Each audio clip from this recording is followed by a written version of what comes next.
Hello, this is Ghost Rider 615, and I'd like to comment on a video that I saw, and it referred to people in Louisiana as Creole, and I'd like to define that as a person of European descent born especially in the West Indies or Spanish America, a white person described from early French or Spanish settlers of the U.S. Gulf states and preserving their speech and culture. And number three, a person of mixed French or Spanish and African descent speaking a dialect of French or Spanish. Now, people can define that in many ways, but to me, we were all still the illegitimate children of the ruling class, Spanish or French primarily.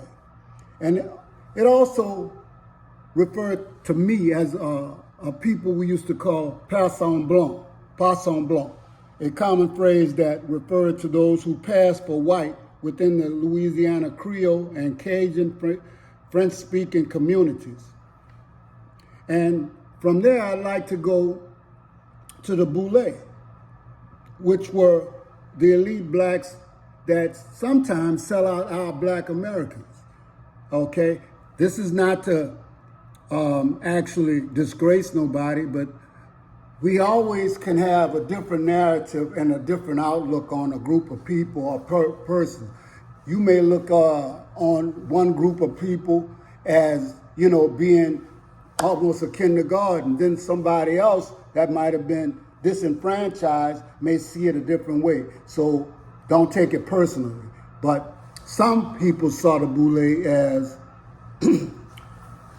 American blacks in the early 20th century joining an exclusive secret society offered advancement and perks to select blacks in return for loyalty to its objectives. What were their objectives? I think it was to imitate the ruling class of this nation. The upper 10% of blacks started to live the good life as boule members, while the majority of ordinary blacks were disenfranchised.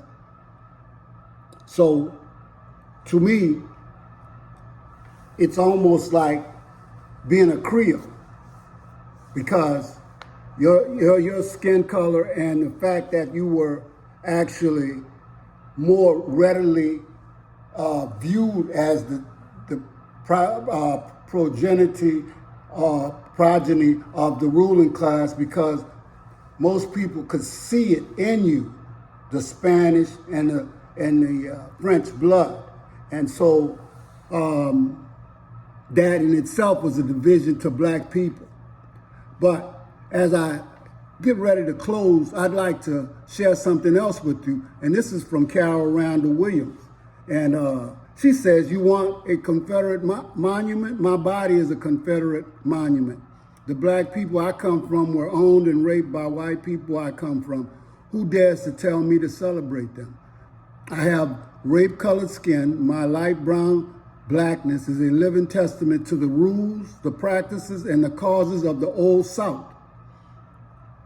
I am black, a Southern woman, and my immediate white male ancestors, all of them were rapists. By my very existence is a relic of slavery and Jim Crow. According to the rule of hypo descent, the social and legal practice of assigning a genetically mixed race person to the race with less social power, I am the daughter of 2 black people, the granddaughter of 4 black people, the great-granddaughter of 8 black people. Go back one more generation, it gets less straightforward and more sinister. As far as the family history has always been told, and modern DNA testing has allowed me to confirm, I am the descendant of black women who were domestic servants and white men who raped their help. It is an extraordinary truth of my life that I am biologically more than half white, and yet I have no white people in my genealogy in living memory. No voluntary whiteness. I am more than half white, and none of it was consensual.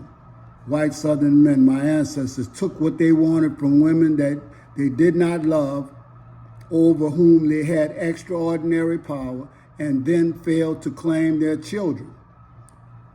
What is a monument but a standing memory, an artifact to make tangible the truth of the past? My body and blood are tangible truths of the South and the past.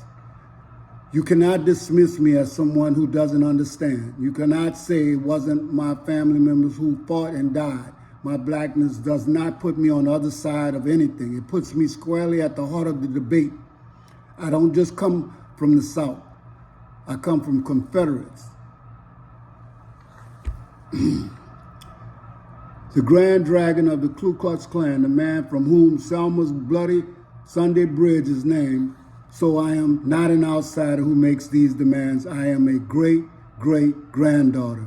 And here I am called to say that there is much about the South that is precious to me. I do my very best teaching and writing here. There is, however, a particular model of Southern pride that must now, at long last, be reckoned with. This is not an ignorant pride, but a defiant one. It is a pride that says our history is rich and our causes are justified. Our ancestors lie beyond reproach, and it is pining for greatness, if you will, a wish again for a certain kind of American memory.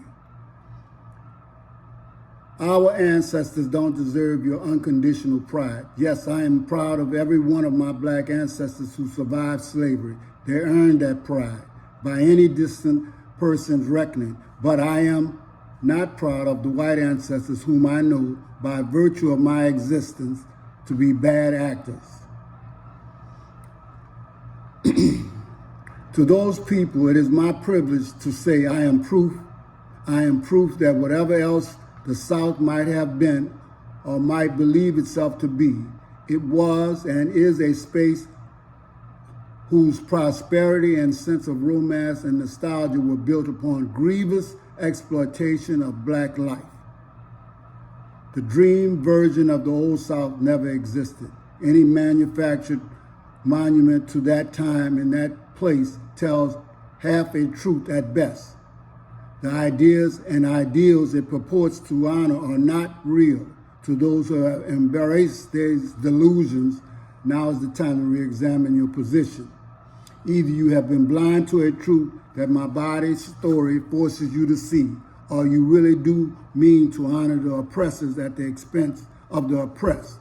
And you must at last acknowledge your emotional investment in a legacy of hate.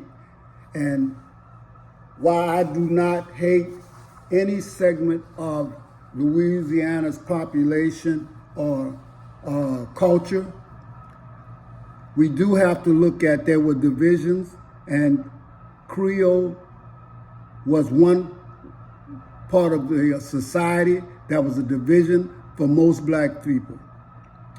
Okay, and I just wanted to actually chime in on that conversation because sometimes we can put something in a positive light, and you may see it that way, and it, you know, your truth is your truth. But there's always another truth, and you may need to address that.